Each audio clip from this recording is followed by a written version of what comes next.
கோவையில் ஆண் நண்பருடன் பேசிக் கொண்டிருந்த கல்லூரி மாணவியை 3 பேர் தூக்கிச் சென்று கூட்டு பாலியல் வன்கொடுமை செய்த சம்பவம் பெரும் பரபரப்பை ஏற்படுத்தியிருக்கிறது.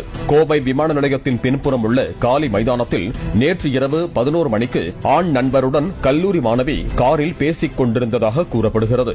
அங்கு வந்த இளைஞர்கள் 3 பேர் காருக்குள் இருந்த மாணவியிடம் அத்துமீற முயன்றதாக சொல்லப்படுகிறது. இதனை ஆண் நண்பர் தடுத்து காரை வேகமாக ஓட்டிச் சென்று தப்பிக்க முயன்றபோது அந்த இளைஞர்கள் தங்களிடம் இருந்த அறிவாளால் கார் கண்ணாடிகளை உடைத்து காரை நிறுத்தியதாக சொல்லப்படுகிறது. இதனைத் தொடர்ந்து இளைஞர்கள் 3 பேர் அறிவாளால் காரில் இருந்த மாணவியின் ஆண் நண்பரை தாக்கி அவரை விரட்டியதாக கூறப்படுகிறது.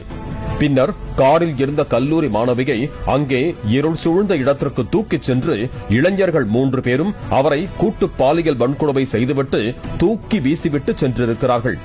இந்த நிலையில் தாக்குதலுக்கு ஆளான ஆண் நண்பர் காயங்களுடன் சென்று அருகாமை காவல் நிலையத்தில் புகார் அளித்ததை அடுத்து விமான நிலையம் அருகே உள்ள காலி மைதானத்திற்கு சென்று போலீசார் விசாரணை மேற்கொண்டனர்.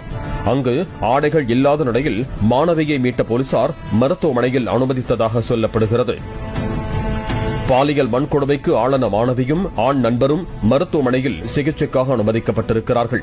பாலியல் வன்கொடுமை செய்துவிட்டு தப்பி ஓடியதாக கூறப்படும் 3 இளைஞர்களை கைது செய்ய 5 தனிப்படைகள் அமைத்து போலீசார் தீவிர விசாரணை மேற்கொண்டிருக்கிறார்கள்.